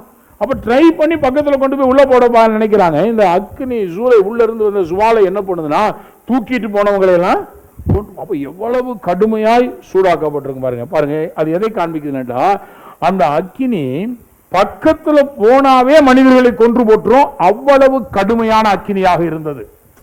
நம்ம ஆட்கள் வந்து பாருங்க, இயேசுநாதர் நடப்பித்த அற்புதத்தையே நம்ப மாட்டாங்க. 5 10 2 மீனையும் பெருக்கினார்னா நம்ம ஆளு சொல்றாங்க, சில கதாசிரியர்கள் அப்போ அந்த காலத்துல பெருசா இருந்துச்சு, அதை இயேசுநாதர் பிட்டு கொடுத்து கொடுத்தா 5000 பேருக்கு. சும்மா இயேசுநாதர் ஏதோ பிட்டு கொடுக்குற வேலையை மட்டும் பண்ணார் போல நம்மளை மாதிரியே நினைச்சுக்கிறாங்க. நம்ம பத்தாம போயிருக்கூடனா கரண்டியை சுருக்கிடுவோம், அது நம்முடைய டெக்னிக்கு. ஆனா இயேசு அப்படி இல்லை, அவர் என்ன பண்ணார், தாராளமாக கொடுத்தாரு. பெரிய அப்பமா இருந்துச்சுன்னு கதை விடுவாங்க. பெரிய அப்பமா இருந்துச்சு சின்ன பையன் எப்படி தூக்கிட்டு வர முடியும், டன் கணக்கில் இருந்தால் எப்படி தூக்கிட்டு வர்றது, கொஞ்சம் யோசிக்க மாட்டாங்க. இப்படியெல்லாம் சொல்லுவாங்க. அப்படிங்கிறதுனால தான் அந்த அக்கினி வந்து இப்பவும் என்ன சொல்லிப்பாங்கன்னா, உள்ளே போட்ட அக்கினி அது ஒன்று ரொம்ப சரியா பிடிக்கல, பிடிக்கிறதுக்கு முன்னாடி சாத்ராக் மேஷாக் உள்ள போட்டாங்க, அவங்க போய் விழுந்ததுல அணைஞ்சு போச்சு. நம்ம சில அடுப்பை தப்போம், உல வைக்கங்காட்டிங்க அடுப்பம் ஏன்னா அது சரியா பிடிச்சிருக்காரு. அது மாதிரி கதை விட்டுருவாங்கன்னு சொல்லிட்டு தான் இந்த கதையெல்லாம் எழுதப்பட்டிருக்கு. தூக்கிட்டு போனவங்களே என்ன பண்ணுது, அந்த அக்கினி கொன்று போட்டது என்றால் உள்ளே போட்டவனையும் கொல்ல அது பலம் உள்ளதாக தான் அந்த அக்கினி இருந்துச்சு. ஆனால் பலமுள்ள அக்கினி சாத்ராக் மேஷாக் ஆபேத்நேகோவை பலன் செய்யவில்லை. ஆமென் சொல்லுங்க. பலமுள்ள எந்த வல்லமையும் என் மேல பலன் செய்ய முடியாது, நான் தேவனுடைய பலத்தினால காக்கப்படுகிறேன். ஹல்லேலூயா. கரங்களை தட்டி கர்த்தரை ஸ்தோத்திரிப்போம். சில நேரங்கள் நம்ம இந்த உலகத்தில் பெரிய மந்திரவாதங்க, பெரிய பில்லி சூனியங்க, அவர் பெரிய மந்திரவாதிங்க. நான் சொல்ல அவங்க பலவான்களா இருக்கலாம், அவங்க செய்யற செயல்கள் கூட ரொம்ப பெருசா இருக்கலாம். ஆனால் அந்த பலனை காட்டிலும் எனக்குள்ளே இருக்கிற தேவன் பெரியவராக இருக்கிறார். அந்த பலம் உள்ள வல்லமைகள் என் மேலே பலம் செய்ய முடியாது. அதுதான் ட்ரூத். அதனாலதான் வேதம் சொல்லுது, நீங்க சாவுக்கு ஏதுவான யாதொன்றை குடித்தாலும் ஒன்று உங்களை என்ன செய்யாது, சேதப்படுத்தாது. இஸ்ரவேலுக்கு விரோதமான மந்திரவாதமோ யாக்கோபுக்கு விரோதமான குறி சொல்லுதலும் இல்லை. அப்ப என்னன்னா, ஐயோ குறி சொல்றதை பத்தி நீங்க சாதாரணமா நினைக்கிறீங்களா? அங்கே பாருங்க, அந்த அவங்களுக்கு சூனியம் வச்சாங்க, அவங்க அப்படி கெட்டு போயிட்டாங்க, இப்படி கெட்டு போயிட்டாங்க. இந்த கதையெல்லாம் அவங்களுக்கு வலிக்கும். நான் சொல்றேன், அது வல்லமே இல்லாத வல்லமே நான் சொல்ல வரல. அது சில வேலைகளை செய்யலாம், சில சத்துருடைய செயல்பாடுகள் சில மனிதர்களுடைய வாழ்வை அழிச்சிருக்கலாம். நான் சொல்றேன், அந்த பலமுள்ள வல்லமைக்கு என் மேல் பலம் செய்ய அதிகாரம் இல்லை. இதை நீங்க ஒவ்வொரு தேவனுடைய பிள்ளைகளும் நீங்கள் விசுவாசிக்க வேண்டாம். உலகத்தில் எத்தனையோ வல்லமைகள் பெருசா தோணலாம், கண்களுக்கு முன்பாக மந்திரவாதங்கள், பில்லி சூனியங்கள் பெருசா தோணலாம். ஆனாலும் அவைகள் உங்கள் மேலே பலம் செய்ய முடியாது. அதுதான் பார்க்கிறோம். தூக்கி கொண்டு போனவர்களை அந்த அக்கினி கொன்று போடுகிறது, உள்ளே போடப்பட்டவர்களை கொல்ல அந்த அக்கினிக்கு பலன் இல்லை. ஆமே. நான் சொல்றேன், நீங்க அக்கினி சூளைக்குள்ள போனா கூட விடுதலை பெற்ற ஜனங்களாய் உலாவுகிறவர்களாக நீங்கள் இருப்பீர்கள். இந்த உலகத்தில் எந்த தீய வல்லமையும் உங்களை ஒன்று செய்ய முடியாது. நீங்க நல்ல ஸ்ட்ராங்கா பிலீவ் பண்ணணும். எந்த தீய வல்லமையினை ஒன்று செய்ய முடியாது. நான் கர்த்தருடைய பலத்தினால காக்கப்பட்டிருக்கிறேன். அதுதான் சாத்ராக் மேஷாக் ஆபேத்நேகோ சொன்னாங்க, எங்களுடைய தேவன் கொடிய அக்கினிக்கும் ராஜாவாகிய உம்முடைய கைக்கும் தப்புவிக்க வல்லவராயிருக்கிறார். இப்போ உள்ள போட்டாச்சு, கர்த்தர் அவங்களை விடுதலை ஆக்கிறாரு. அவங்க அக்கினி சூளைக்கு உள்ள 4 பேர் விடுதலையோடு உலாவி கொண்டிருக்கிறாங்க. இந்த ராஜா என்ன பண்ணா, உள்ள தூக்கி போட்டு மேல இருந்து வேடிக்கை பார்த்துட்டு இருக்கான். என்ன நடக்குது இவங்களுக்கு, துடித்து இப்ப சாகணும் அப்படின்னு ராஜா எதிர்பார்த்தான். இவங்க எந்த தீமையும் செய்யல. பாருங்களேன், சில நேரங்களில் நம்ம ஒரு தீமையும் செய்யாமல் இருக்கும் பொழுதே கூட சில டெஸ்ட் அண்ட் ட்ரையல்ஸ் நம்முடைய வாழ்க்கையில் வரும். தேவனை நாம் பின்பற்றும் பொழுது இந்த உலகம் தீமையான காரியங்களை நம்ம வாழ்க்கையில் கொண்டு வரும். நீங்கள் உடனே, ஐயோ நான் என்ன தப்பு பண்ணேன், நான் ஒன்றுமே பண்ணலையே, நான் சொல்ல ஒன்றுமே பண்ணாமல் இருந்தால் கூட இப்படி டெம்டேஷன், இந்த மாதிரி சில டெஸ்ட் அண்ட் ட்ரையல்ஸ் எல்லாம் உங்கள் வாழ்க்கையில் என்ன செய்யும், வரத்தான் செய்யும். இங்கெல்லாம் நீங்கள் கர்த்தரை சார்ந்து கொண்டு நிற்கிறவர்கள் என்பதை நீங்கள் காண்பிக்க வேண்டும். நான் கர்த்தருடைய பட்சத்தில் நிற்கிற ஆளு அப்படின்னு நீங்க காண்பிச்சீங்கன்னா, இப்ப தேவன் உங்கள் பட்சத்தில் இருக்கிறவராக, அவர் எல்லா கேடுபாடுகளுக்கும் உங்களை விடுதலையாக்கி மீட்டு ரட்சிக்கிறவராக உங்களோடு இருக்கிறார் என்பதை இந்த உலகம் அறியும்படியாக தேவன் செய்வார். இந்த உலகத்துக்கு உங்க மேல எப்போ பயம் வரும்னா, உங்களோடு தேவன் இருக்கிறார். இப்ப ராஜா பார்த்துட்டே இருக்கிறான். அவங்களுக்கு கண்களுக்கு மத்தியில், அவனுடைய அந்த அக்கினிக்கு மத்தியில் ராஜாவுடைய கண்களுக்கு இந்த 3 பேர் மட்டும் தெரியல, 4 பேர் தர்றாங்க. 4 பேர் தர்றாங்க. அவன் பார்க்கிறான், அவன் கேட்கிறான், பிரமித்து 24 வருஷம். அப்பொழுது ராஜாவாகி நேபுகாத்நேச்சார் பிரமித்து தீவிரமாய் எழுந்திருந்து தன் மந்திரிமார்களை நோக்கி, 3 புருஷரை அல்லவா கட்டுண்டவர்களாக அக்கினியிலே போடுவித்தோம், அவர்கள் ராஜாவுக்கு பிரதித்திரமாக ஆம் ராஜாவே என்றார்கள். அதற்கு அவன், இதோ 4 பேர் விடுதலையாய் அக்கினி நடுவுலே உலாவுகிறதை காண்கிறேன். பாருங்க, ராஜா கூப்பிட்டு மந்திரி எல்லாம் கூப்பிட்டு கேட்கிறான், தூக்கிட்டு போனவன்ல எவனா ஒருத்தர் சேர்ந்து விழுந்துட்டானான்னு பாருங்க. 3 பேரத்தில் போட சொன்ன, கொண்டு போய் உள்ள போடுறவன் எவனா உள்ள விழுந்துட்டானா? இல்ல இல்ல, போட போனவனா செத்துட்டான், அவன் வெளியிலே அவுட்டு. அதனால உள்ள 3 பேர் தான் போட்டோம். சொல்ல இல்லையா, அக்கினிக்கு நடுவுல 4 பேர் விடுதலையாய் அக்கினிக்கு நடுவுல உலாவுகிறதை காண்கிறேன், அவர்களுக்கு ஒரு சேதமும். இவங்களை உள்ள போடும்போது எப்படி போடப்பட்டாங்க? கட்டுண்டவர்களாய் போடப்பட்டார்கள். உள்ள போன உடனே எப்படி இருக்காங்க? விடுதலையோடு உலாவுகிறவர்களாய். பாருங்க, எந்த அக்கினி இவர்களை பட்சித்து போடும்னு நினைச்சாங்களோ அந்த அக்கினி இவர்களை பட்சிக்க முடியல. ராஜா கட்டின கட்டுகளைத்தான் ஒன்றுமில்லாமல் ஆக்கி போட்டது.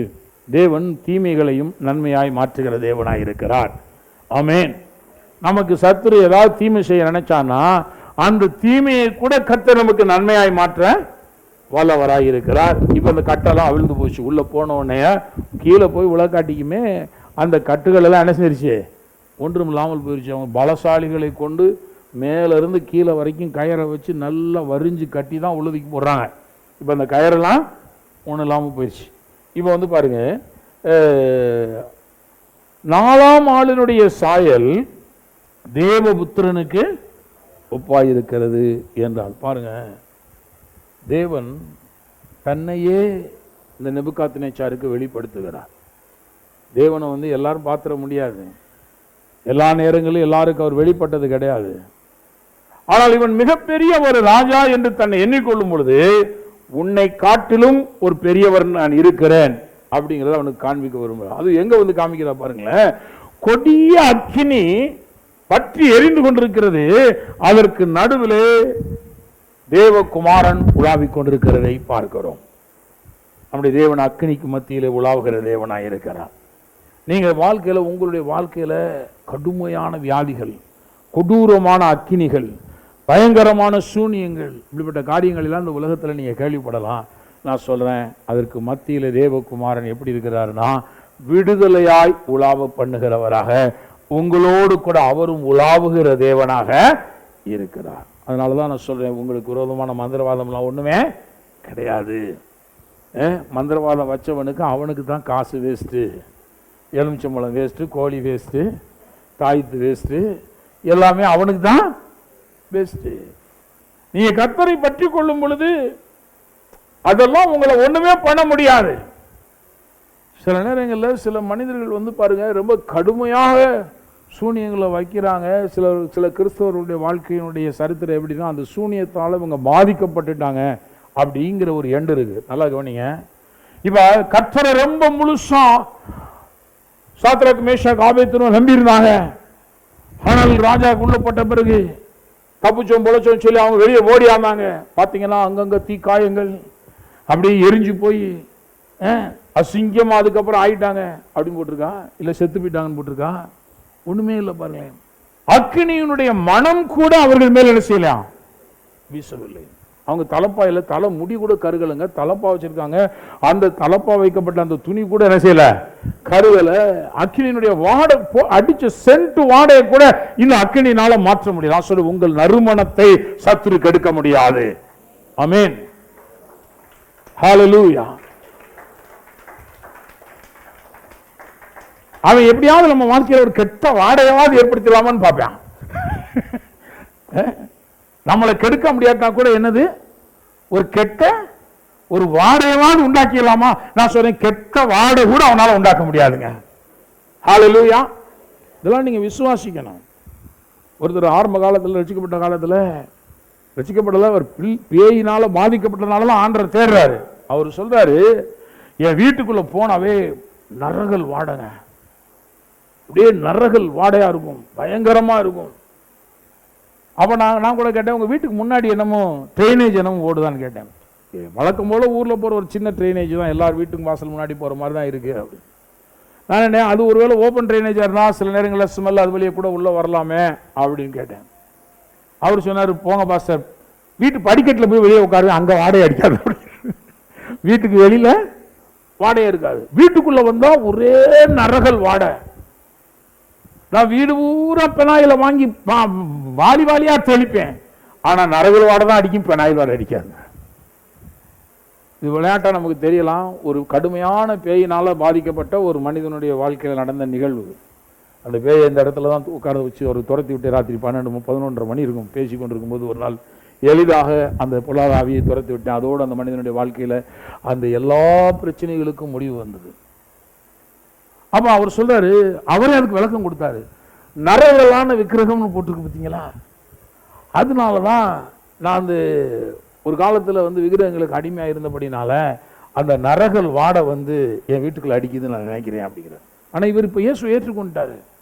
ஏற்றுக்கொண்டாலும் அந்த பிரச்சனை தீர மாட்டேங்குது. ஏன்னா அந்த பொல்லாத ஆவியினுடைய தாக்கம் இன்னும் அவருடைய இருந்து கொண்டே இருக்கிறது அவருடைய வாழ்க்கையில. பைபிள்லாம் படிக்கிறாரு, விடுதலைக்கான எல்லா காரியங்களையும் செஞ்சு பார்க்கிறாரு.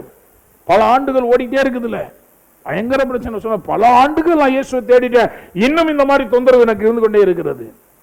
அவ ஒரு நாள் கர்த்தர் இந்த இடத்துல தான் அந்த விடுதலை அந்த மனுஷனுக்கு கொடுத்தாரு. நைட்டில் அடுத்த நாள் ஒரு ஃபாஸ்டிங் பாஸ்டர்ஸ் மீட்டுக்காக நாங்கள் இங்கே உட்காந்து ஆயத்தம் பண்ணிகிட்டு இருந்தோம். ஒரு சில பாஸ்டர் என்னோட இருந்தாங்க. அந்த நேரத்தில் அவரும் வந்து சாயந்தரத்துலேருந்து நைட்டு 11 ஒரு 5-6 மணி நேரம் அவர் என்னோட பேசிக்கொண்டே இருக்கார். 4:30-5 மணிக்கு வந்தவர் ஒரு 11 மணி அளவில் சரி உங்களுக்காக நான் ஜெபம் பண்ணுறேன். ஜெபம் பண்ணும்பொழுது அப்படியே இம்மிடியேட்டாக ஆண்டர் கொஞ்ச நேரத்தை ஒரு 5 நிமிஷத்துக்குள்ள அந்த விடுதலையை கொடுத்தார். வாழ்க்கையில் 21 ஆண்டுகள்கிட்ட இந்த தொந்தரவில் இருந்தேன். இன்றைக்கி தேவன் என்னை விடுதலை ஆக்கியிருக்கிறான்னு சொன்னார். நான் எப்படி விடுதலை ஆகிட்டீங்கன்னு நீங்கள் உணர்றீங்க அப்படின்னு கேட்டேன்.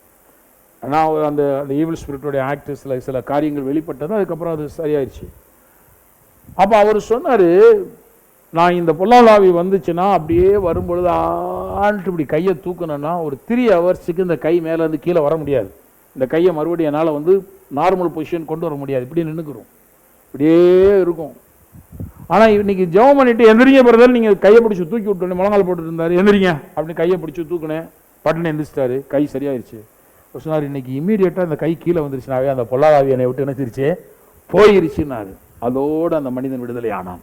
குமாரன் விடுதலை ஆக்கினால் நீங்கள் மெய்யாகவே 21 ஆண்டுகள் அந்த மனுஷன் பிசாசினால் பட்ட கஷ்டங்களும் அனுபவங்களும் கொஞ்சம் நெஞ்சம் கிடையாது.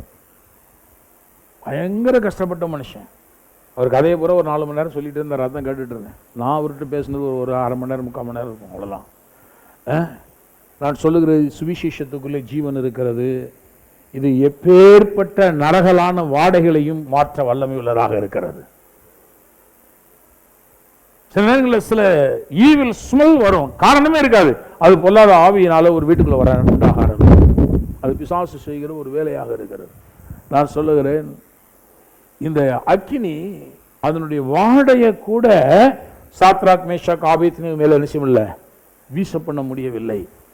அக்னியினுடைய மனம் கூட, அதை அண்டர்லைன் பண்ண விரும்புகிறேன், உங்கள் மாத்திர நான் கோடிட்டு காட்டுகிறேன் பாருங்க. அவங்க வெளியில வர்றாங்க, அவன் கூப்பிடுறான், தேவ புத்திரன் இயேசுவுக்கு ஒப்பா இருக்குங்கிறத ராஜா கண்டுபிடிச்சிட்டு இப்ப அவங்கள பார்த்து கூப்பிடுறாரு, உன்னதமான தேவனுடைய தாசராகி சாத்ராக் மேஷாக் ஆபேத்நேகோ என்பவர்களே நீங்கள் வெளியே வாருங்கள் என்றான்.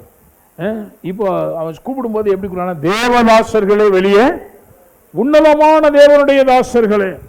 முதல் சொன்னா யாரு என்னுடைய கைக்கு உங்களை கப்பு வைக்கிற தேவன் யாரு? நான். இப்ப அவர் சொல்றார், உன்னதமானவர் அங்கே உள்ள வர்றாரு. உன்னதமானவர் என்ன அர்த்தம் தெரியுமா? ஈடு இணைய இல்லாத, ஒப்பில்லாதவர். அடுத்த தெய்வத்தோடு இவரை கம்பேர் பண்ண முடியாது, சமம்னு வைக்க முடியாது. அதனாலதான் சொன்ன இது உன்னதமானவர். ஏனென்றால் எந்த ஒரு தெய்வமும் இப்படிப்பட்ட கொடிய அக்கினி சுவாலைக்கு ஒரு மனிதனை தப்புவிக்க முடியாது. அதுவும் அந்த அக்கினிக்கு மத்தியில் விடுதலையோடு உலாவுகிற அந்த காட்சியை பார்த்துட்டு தான் சொல்றான், உன்னதமான தேவனுடைய தாசர்களே வாருங்கள், வெளியே வாருங்கள் கூப்பிடுறான். இப்போ வெளியே வந்தாச்சு. இப்போ வெளியே வந்த உடனே அவங்க அக்கினி நடுவிலிருந்து வெளியே வந்தார்கள். 27ஆம் வசனம் பாருங்க.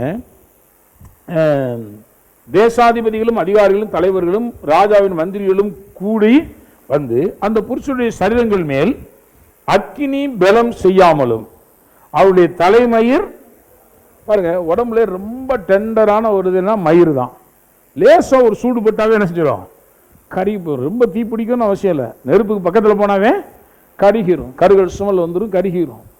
அவ்வளவு மென்மையான அந்த முடிய கூட இவ்வளவு கொடூரமான அக்கினி என்ன செய்ய முடியல, கருக்க முடியலங்க. நான் அதனாலதான் சொல்றேன், உங்கள் தலையில் உள்ள முடியெல்லாம் எண்ணப்பட்டிருக்கிறது இயேசு சொல்றாரு. நான் சொல்றேன், பிசாசுனுடைய எந்த ஒரு கொடிய அக்கினியாக இருந்தாலும் அது உங்க முடிய கூட விலை பண்ணவோ கருக பண்ணவோ முடியாது. எத்தனை பேர் அப்படி நம்புறீங்க?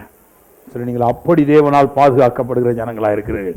அவர் உன்னதமானவர், ராஜாதி ராஜா என்று சொன்னால், நான் சொல்றேன், இந்த உலகத்துல எந்த ராஜாவினால, எந்த மந்திரிகளாலும், எந்த ஒரு நிர்வாகத்தினாலும் உங்களுக்கு என்ன பிரச்சனை வந்தாலும் முடிய அளவு கூட உங்களுடைய வாழ்க்கையில பாதிப்பை அவர்களால் ஏற்படுத்த முடியாது என்பதை நீங்கள் விசுவாசியுங்கள்.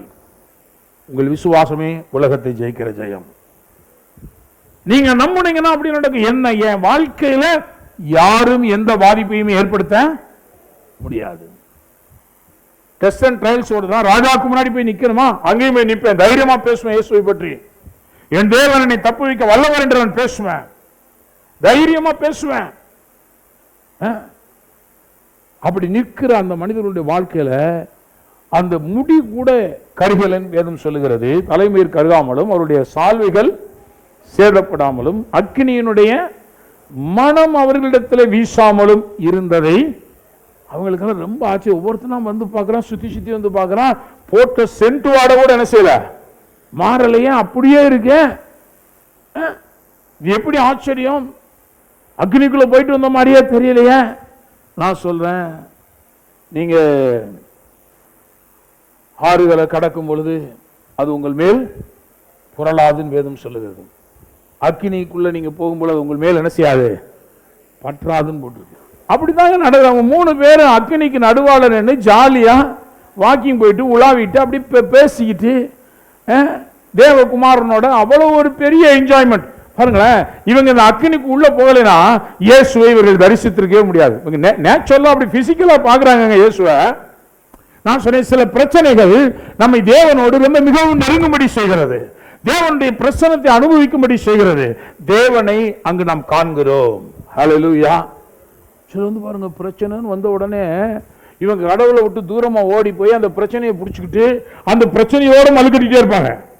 பாருங்க, நான் கடவுளை தேர்ந்ததுக்கு எனக்கு அந்த பிரச்சனை தான் வந்துச்சு, கடவுளை தேர்ந்ததுக்கு இந்த வியாதி தான் எனக்கு கிடைச்சிச்சு. நான் சொல்றேன், இல்லைங்க, அதற்கு மத்தியிலே நீங்கள் தேவனை காண வேண்டும்.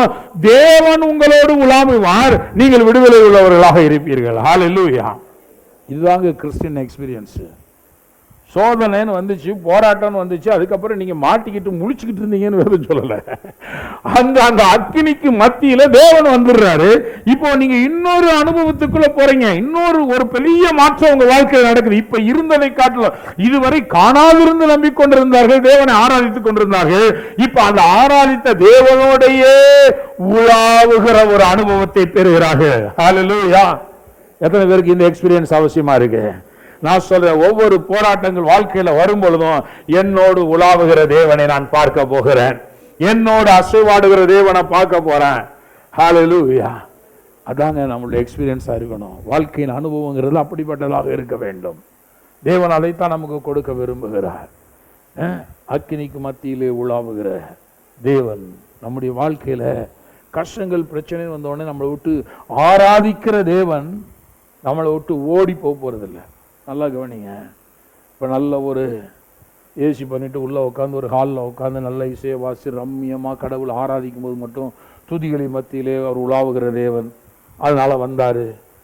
நான் சொல்கிறேன், அக்கினிக்கு மத்தியிலும் அவர் வருகிற தேவனாக இருக்கிறார்.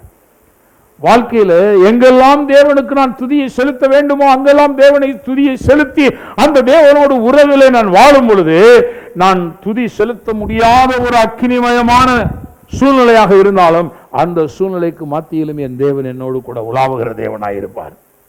எல்லாம் சொல்லுங்க, துதிகளுக்கு மத்தியில உலாவுகிற தேவன், என்னோடு உலாவுகிற தேவன். நான் அக்கினிக்குள்ளே பிரவேசிக்கும் பொழுதும் என்னோடு உலாவுகிறவராக இருக்கிறார். 2 இடத்திலையுமே நான் விடுதலையை காண்பேன். கரங்களை தட்டி கர்த்தரை சோதரிவோம். ஹல்லேலூயா, ஹல்லேலூயா. பிரச்சனைன்னு வந்த உடனே கடவுள் நம்மளை விட்டு ஓடி போறவர் கிடையாதுங்க. பிரச்சனைக்கு மத்தியில அவர் நம்மோடு கூட இருக்கிறவர். இப்போ இவங்க ரெக்கமெண்டேஷனுக்கு தானியேல்கிட்ட போயிருக்கலாம். நல்லா கவனிங்க, தானியேல் எங்க இருக்காரு? ராஜாவுடைய கொலு மண்டபத்தில் இருக்கிறார். நம்ம எல்லாம் என்ன செஞ்சிருப்போம்? முதல்ல தானியேலுக்கு போயிருப்போம். பாருங்க, எங்களை தூக்கி உள்ள போட போறேன்னு சொல்றாங்க. நீங்க தேவன்கிட்ட முறையிட்டு ஏதாவது என்ன செய்யுங்க, பண்ணுங்க. இந்த அக்னிக்குள்ள மட்டும் நாங்கள் என்ன செய்யக்கூடாது, விழுந்துடக்கூடாது, ஏதாவது பண்ணுங்க. அவங்க தானியேல்கிட்ட போலங்க, ரெக்கமெண்டேஷன் கேட்கவே இல்லை. தானியேல் இன்னமும் ராஜாவுடைய கொலு மண்டபத்தில் தான் இருக்கிறார். இவ்வளவு பெரிய காரியம் நடக்குது. தானியேலும் போய் அந்த விக்கிரகத்தை வழிபடவில்லை. ஆனா தானியேலை எவனும் கணக்கில் எடுக்கல, விட்டுட்டான். இந்த 3 பேரை பிடிச்சிட்டான். 3 பேரை பிடிச்சிட்டு இந்த 3 பேரை, ஏன்னா இந்த 3 பேரு ரெக்கமெண்டேஷன்னால மாகாண பிரபுவாய் மாறினவர்கள். நல்லா கவனிக்கணும். இதுக்கு தான் ரெக்கமெண்டேஷன் இல்லாம நீங்களா வரணும். இப்ப ரெக்கமெண்டேஷன்னால இவங்க மாகாண பிரபுவா மாறினாங்களா, இப்ப இவங்களுக்கு ஒரு டெஸ்ட் அண்ட் ட்ரையல். வாழ்க்கையில நீங்க எவ்வளவு ஒரு உயர்ந்த நிலைகளை வேற வேற மாதிரி பிடிச்சாலும் உங்கள் விசுவாசத்தில் நீங்கள் பிழைக்கிறீர்களா என்பதற்கு ஒரு நாள் உங்களுக்கு பரீட்சை இருக்கிறது. ஆமென் சொல்றீங்களா? இப்ப முதல்ல தானியேல் ஞானத்தை பெற்று அவர் எல்லாத்தையும் காண்பிச்சு ஞானத்தின் தேவனை உறுதிப்படுத்தி அவர் ராஜா பெரிய ஆளாக்கி கொலுமண்டலத்தில் உட்கார வச்சாருங்க. ஆனால் தானியேல் என்ன பண்றாரு, என் ஃப்ரெண்டுங்க அந்த ஒரு 3 பேர் நல்ல பசங்க, என்னோட பிரேயர் பார்ட்னராக இருக்கிறவங்க, இவங்களை கொஞ்சம் என்ன செய்யுங்க, கொஞ்சம் அங்க சின்ன சின்ன டிஸ்ட்ரிக்ட் மேல கலெக்டர்ஸ் என்ன செய்யுங்க வைங்க அப்படி சொன்ன உடனே ஓகே, தானியேல் தான் இப்ப சீஃப், அதனால இவங்களுக்கு ஞானிகள் சொன்னோன்னே இவங்களுக்கு இடமெல்லாம் கிடைச்சிருச்சு. இப்போ அந்த பொசிஷன்ல இருக்கும் பொழுதுதான் இவங்களுக்கு ஒரு பெரிய பிரச்சனை வருது. நீங்க கவனிச்சு பாருங்களேன். இப்ப தானியேலையும் சேத்துல பிடிச்சிருக்கணும், தானியேலை விட்டாங்க. ஏன்னா அவர் ஏற்கனவே இந்த டெஸ்ட் நினைச்சிட்டாரு, தாண்டிட்டாரு. அடுத்த ஆனா இன்னொரு பெரிய டெஸ்ட் வரப்போகுது அவருக்கு, அது அடுத்த சிங்ககவி, அது அடுத்த டெஸ்ட். ஆனா இப்ப இந்த இடத்துல எப்படி இருக்குன்னு கேட்டா, இவங்க 3 பேரும் ரெக்கமெண்டேஷன்ல வந்திருக்கிறாங்க. இப்ப இவங்க 3 பேருடைய விசுவாசமும் இங்க என்ன செய்யப்படுது, பரீட்சிக்கப்படுகிறது. இப்ப இவங்க சொல்றாங்க, நாங்க தானியேல்கிட்ட போகல, வேண்டாம் எங்களுக்கு என்ன செய்யுங்க அக்னி சுவாலுக்குள்ள போடுங்க, நாங்கள் தேவனை ஆராதிக்கிறோம். தானியேல் மாத்திரமல்ல, அந்தி சந்தி மத்தியானம் வெளியே தானியேல் மாத்திரமல்ல, நாங்களும் அதே தேவனை தொழுது கொள்கிறோம், வேணா எங்களை டெஸ்ட் பண்ணி பாரு, உள்ள தூக்கி போடு, அக்கினி அவிந்து போகுமே தவிர நாங்கள் அவிந்து போக மாட்டோம். சொல்லலாம் நம்ம தைரியமா, என் மேல பற்ற நினைச்சா பற்றுகிற அக்கினி அவிந்து போகுமே தவிர நான் அக்கினினால் அவிக்கப்படாதிருப்பேன். ஆமென். இதாங்க நம்முடைய விசுவாசமா இருக்க வேண்டும். நம் கர்த்தரை பற்றுகிற பற்றுதல் அப்படிப்பட்டதாக இருக்க வேண்டும். இல்லைன்னா பிசாசு எங்க வழி இருக்குன்னு பார்த்துட்டு நம்முடைய வாழ்க்கையில பிரச்சனை கொண்டாந்து போடலாம் தான் பார்ப்பான். நான் சொல்றேன், விசுவாசம் என்னும் கேடகத்தை நாம் எப்பொழுதும் உயர்த்தி பிடிக்க வேண்டும். நம்முடைய தேவன் ராஜாதி ராஜா என்றால் எல்லாவற்றிலும் நம்மை தப்பு வைக்கிறவராக அவர் இருக்கிறார்.